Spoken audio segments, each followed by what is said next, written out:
Salutations, respected viewers.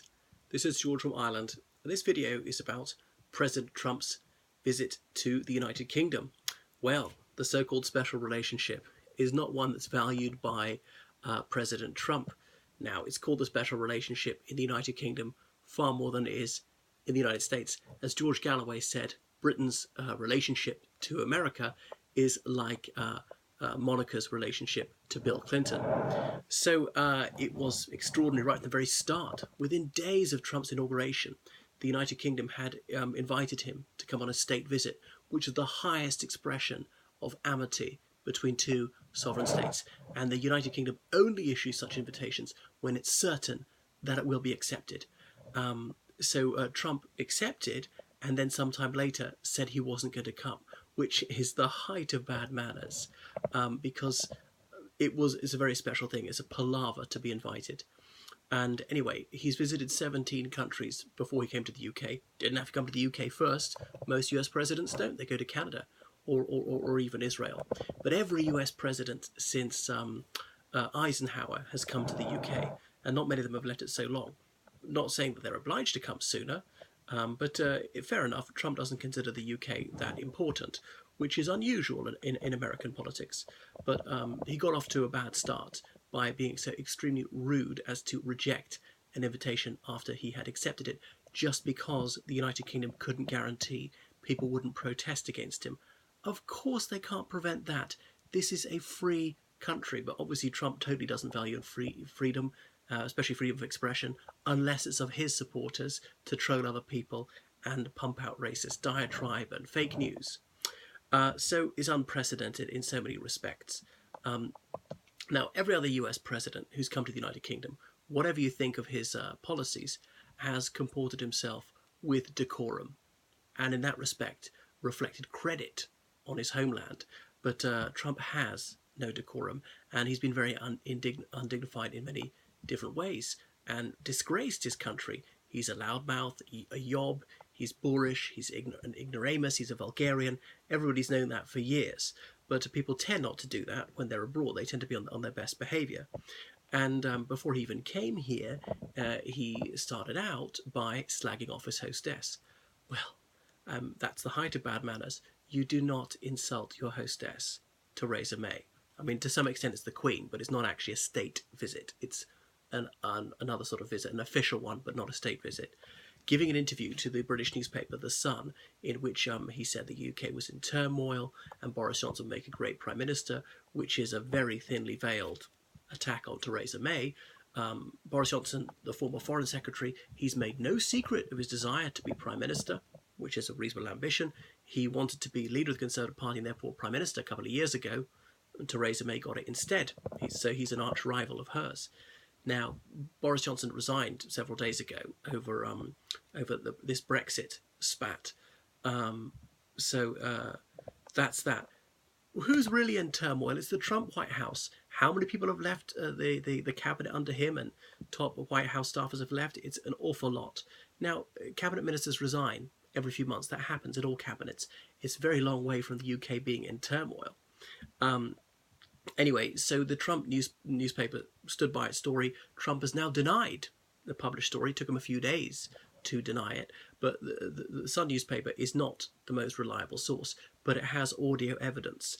And Trump has previous on this. He's even more disreputable than they are, to deny things which are recorded, to tell bare-faced lies. That is Trump's modus operandi. The truth is malleable for him. The truth can be whatever he wants it to be. He can tell blatant lies, lies that can be proven to be lies, and just shrug it off because the truth doesn't matter. So this is what he will do: project. He will simply accuse others of his own worst vices. He mass produces fake news, and he accuses others of producing fake news when they simply accurately quote his words. So this is one of the many breaches of protocol, saying there would be no Brexit deal. Of course he's entitled to say that, especially if that's true. But it was very unhelpful to Theresa May right before he met her, and the United Kingdom rolled out the red carpet for him, literally and figuratively, did everything they could to make him feel welcome, to massage his very delicate ego, a black tie dinner at Blenheim Palace, the birthplace of Churchill. Someone who Trump claims to admire. Well, the dissimilarities are endless. Churchill volunteered for the army. He put himself in harm's way. He fought in many battles in what's now Pakistan, in Sudan, in France in the First World War. He was a war correspondent in Sudan, in Cuba. Even though Churchill never went to university, I think it's fair to say he was an intellectual. He published about 20 books on history and all sorts. He got the Nobel Prize for Literature. He was a fencing champion. He was a man of many talents, a real Renaissance man. And he had his ups and downs. He lost some elections. I can't think of lies he told in public, actually, but he was a flawed hero. He was out for himself to some extent. He was a bit of a glory boy. But you think how Trump has always shied away from danger, has never been a man of principle, and has lied in public just so much. Churchill admitted that he had doubts about Christianity. Trump is a Pharisee who pretends to believe in Christianity despite blatantly not having read the Bible, 2 Corinthians and all that, just simply to grub for votes amongst religious fundamentalists. Churchill was never suspected of infidelity. Trump used to phone the New York Times or other newspapers in the 80s, asking them to publish stories about his adultery, things like that. Trump is a sexual pervert, has gone on record to boast about how he commits sexual assault, and it's just endless. So, and Trump is an egotist, doesn't realise this is really about to be the United States, not about him personally. No doubt Theresa May can't stand him, but she's patriotic enough to swallow her disgust and to be all smiles in public, because it's important for the UK, whoever the US president is, to have a cordial relationship with the United States. And there have been huge anti-Trump protests. There have been that Trump blimp balloon. And of course, Sadiq Khan, the mayor of London, was right to get it go ahead. On health and safety grounds, he could block on that. No, the mayor does not block things because a protest would be disobliging to a politician, foreign or British. That's what liberty is. So it would be preposterous to prevent this. There have been protests against all sorts of foreign leaders. There could be protests against British leaders going to the United States. They wouldn't be banned there, and they shouldn't be banned. So Trumpsters are snowflakes. Trump has repeatedly insulted Sadiq Khan, the mayor of London, over terrorist attacks. Well, who's ultimately in charge? It's Theresa May, isn't it? She has more control over the police than he does, or the Secret Service. When there are these high school shootings in the United States, is that Trump's fault? Well, to some extent it is, for not proposing gun control. I mean, I know Trump can't order gun control, but he could use his influence to try to persuade Congress to bring it in. So it has been an extraordinary few days, and Trump has obviously performed yet another volte-face now that there is going to be a Brexit deal. So you see how oleaginous he is. No wonder this is the art of no deal.